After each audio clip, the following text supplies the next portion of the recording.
Hi guys, welcome back. Today I'm coming at you with the 7 best stretches for desk workers. You can also do them if you don't work at a desk, but in any case, make sure that you have a mat and some nice comfy stretchy clothes ready and come join me for these 7 best stretches.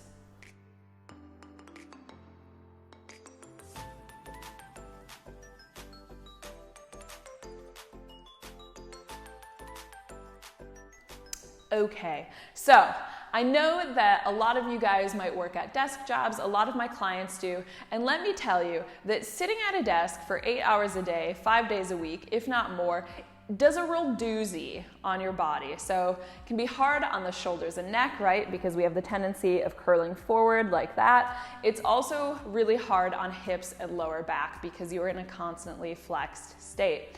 So we've got our 7 stretches just to kind of iron out some of that. So if you've had a really long week, let's do this. So the first stretch I'm going to recommend for you is a classic. It is the cat-cow. So hands underneath shoulders here, nice starfish fingers, flat back here we start with. You're going to inhale, lower, drop the chest through, and then pick it back up. So pressing it between the arms, dropping the lower back, and then go ahead and exhale, round, tuck in. Really exaggerating it. Again, you'll inhale, hollow. Exhale, round, tuck in. Feel free to do as many of these as you want. It's also a great one if you have been traveling. So basically, anytime you've been sitting for a while, it is a winner. Okay, so stretch number 2. From there, you can just crawl the hands a little bit farther forward so that you are in a modified plank on the knees, and you'll take a big step with the right leg to the outside of that right hand into a nice little lizard stretch. So you can stay here. Within my lizards, I always like to make sure that you are setting that posture, keeping back long. And the way I like to do that is by going for that slight kind of cobra position. So again, we'll drop the chest, lift it up and through. And as you do that, you should actually feel the pelvis sink down a little bit lower. So nice, big hip stretch. Such a juicy one. If the hips are a little bit more open, you can also lower to the forearms. Same thing though, I want you to think of pressing forward with the chest so that the stretch is in the hips and you're not just rounding the back. And then of course, we would want to repeat that on the left side.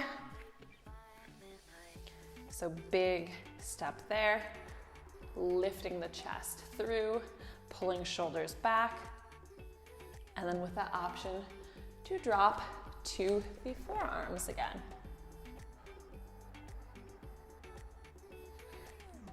And release, step it back.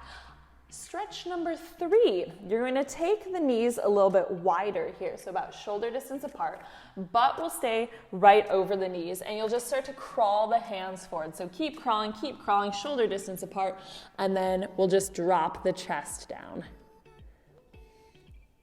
If you have a little bit more flexibility, want to get a little extra opening of shoulders, you can pop up to the fingertips there, but just melting down.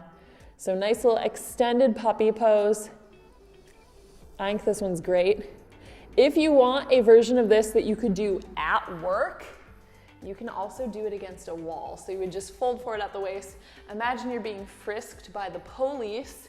Put your hands up on the wall and press the chest forward. That's a real intense one. So next one here, you're gonna lower all the way down and take either a Sphinx or a Cobra. So stretch number 4, Sphinx is gonna be a little bit milder. Elbows are underneath shoulders, forearms are parallel, and you're just going to energetically pull the elbows back, press chest forward and through, and lift away from the mat. So you have that option. You could also experiment there with lifting the elbows away, and you could also go for the full Cobra, so if that feels good for you. So basically, we're just reversing the position of the hips. So if you're just like sitting in a chair all day and the hips are constantly flexed, hey-o, now we're extending them. So getting them open back up again. We're also opening the chest here. So really focusing on those two areas with these stretches.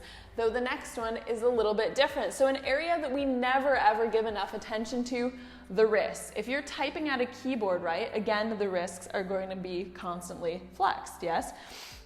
So in this case, people can get a lot of things like carpal tunnel, not enjoyable, yes? So we want to make sure we stretch out the wrists. So from the knees here, you're just going to come onto the backs of hands. Fingertips can be pointing in, and then slowly you're going to rock back and forward. So you'll just start to transfer the weight into the backs of the hands. You really want to be slow with this. The first few times you do it, it can be pretty intense. It does start to feel good. If you want to go a little bit more intense, if you've done this one a time or two, you can flip the fingertips back toward you and then go forward and back from there. Hello. I personally really enjoyed this one. I think it feels great. Yep. And then go ahead and release. And then for our final two stretches here, we're going to come down onto our backs.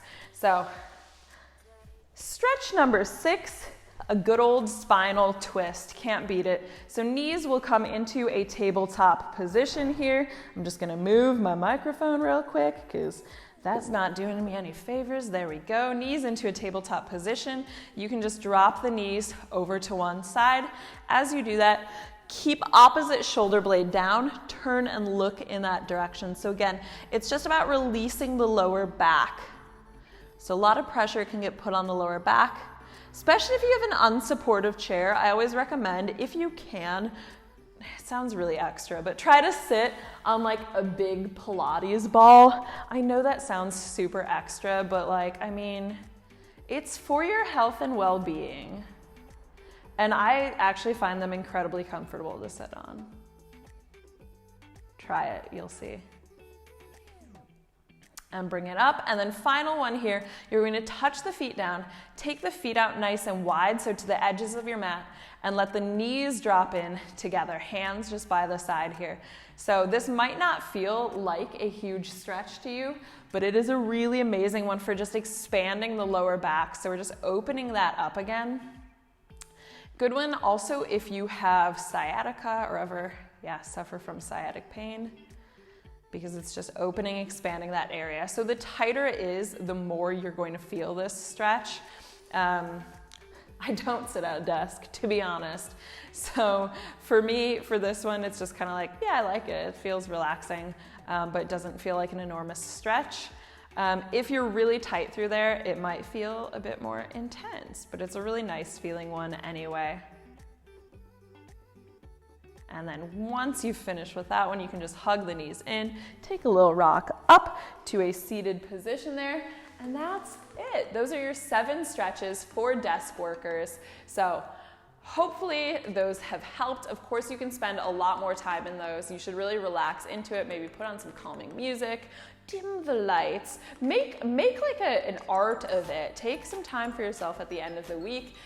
And if you guys enjoyed this routine and would like to see some more stretching flexibility routines, as well as lots of other crazy stuff, be sure to subscribe. Let me know what you would like to see next, and I will see you in the next one. Bye.